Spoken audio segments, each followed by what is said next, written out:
في كل شله او عيله بتلاقي حد شيك كده في نفسه اهله صارفين عليه، اهو ده بالظبط اللي حصل مع عيله شيري لما طلعت اسبرانزا اي 620. العربيه اللي كانت بتحكها في عربيات تانية زي مرسيدس وبي ام، وانا هنا اقصد في التصميم مش حاجه تانية يعني، ولكن خليني اقول لك ان تصميمها جامد ده وصلها في الاخر انها تبقى شبه العربيات الكوري، لكن ده ما ينكرش ابدا ان التصميم كان من رايي ممتاز جدا وساهم بشكل كبير في مبيعات العربيه وقت اصدارها. فالاي 620 اتميزت بتصميمها المختلف، وده مع كشافات اماميه كبيره بينهم شبك بارز بخطوط طويله، وفي المنتصف لوجو اسبرانزا، وطبعا في الاسفل كشافات شبوره، اما الجنبين اتسموا بالبساطه مع خط بسيط اسفل الاوكر بطول العربيه مع صدادات فبر، اما الجزء الخلفي فيبان فيها الفخامه والشياكه، ده مع كشافات الستوب الجميله اللي بتدي فخامه للعربيه بحجمها الكبير على شكل مثلث مسحوب، وفي الاسفل اكسدام عريض، وطبعا ما ينفعش انسى الجنوط واللي بتدي العربيه شكل مختلف وبتكمل جمالها.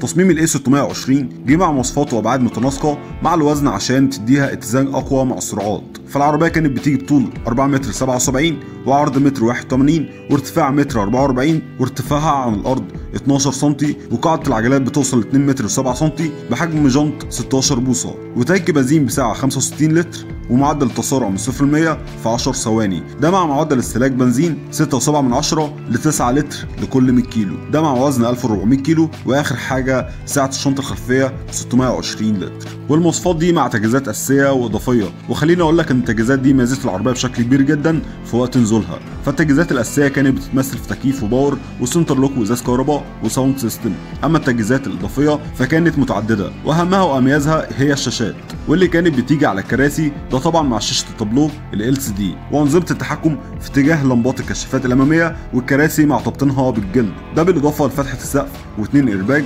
ومرايات كهرباء. اما بقى معدلات الامان فكانت برضو بتمثل اضافه قويه للعربيه، وده لانها نزلت ب ABS و EBD اللي هو توزيع قوه الفرامل.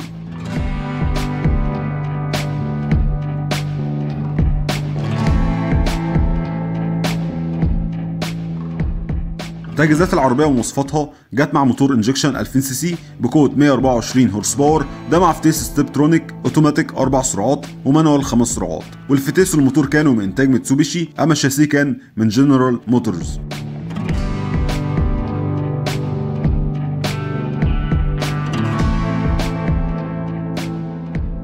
ظهرت اسبرانزا اي 620 في مصر سنة 2004 واستمرت ل 2012، وخليني اقول لك ان مبيعاتها في وقت نزولها كانت قوية لكن ما استمرتش على نفس المستوى، وده بسبب مميزات وعيوب ظهرت مع العربية. فلو هنتكلم عن المميزات فاول ميزة من رأيي التصميم، تصميم العربية افضل حاجة فيها، لانها وبالتصميم ده بتنافس عربيات اعلى منها في السعر وممكن تنافس موديلات السنة كمان مع الاهتمام بيها، ده مع تصميمها الداخلي الفخم جدا سواء في التابلو او الكراسي والابواب.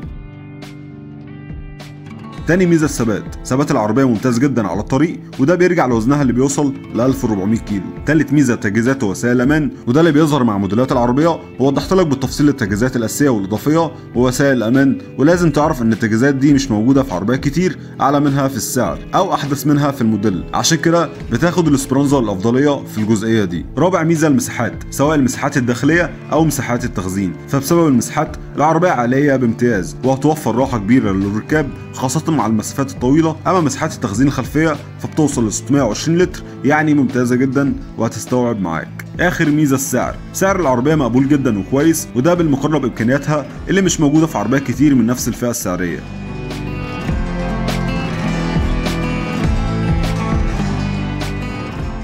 زي ما قلت لك مبيعات العربيه ابتدت بكيرف عالي، والكيرف ده للاسف نزل، وده بسبب عيوب لازم اقول لك عليها. اول عيب الموتور 2000 سي سي، وده بالنسبه للعربيه بتستهدف الفئه الاقتصاديه مش مناسب تماما، لانه غالي وكمان بيسبب ارتفاع تكاليف العربيه سواء في البنزين او التراخيص. ضيف بقى عيب كمان مع الموتور وهو ارتفاع درجات الحراره خاصه في الصيف. تاني عيب الدينامو العربيه بيحتاج لصيانه دوريه من وقت للتاني عشان يشتغل معاك بشكل سليم، والعيب ده موجود حتى لو العربيه زيرو. تالت عيب نظام التعليق، عفشه العربيه تعتبر كويسه لكن في مشكله في المساعدين الخلفيه فيها مشاكل وضعيفه، لكن المشكله دي ممكن تتحل تغييرها بمساعدين اطول. رابع عيب الخامات، فبرغم التجهيزات الممتازه مع العربيه الا ان الخامات المصنوعه منها مش اعتماديه وبتفتقد للجوده. خامس عيب الفرامل، فراملها ضعيفه وممكن تحتاج تغيير اسرع مع الاستهلاك الكتير. اما اخر عيب اعاده بيعها، فنتيجه للعيوب مع انها بند تحت عربيه صيني مبيعاتها انخفضت بشكل كبير في وقت من الاوقات، لكن في الظروف والغلا اللي احنا فيه حاليا من رايي لو حاله العربيه كويسه ومعروضه بسعر مقبول فتقدر تبيعها بشكل اسهل.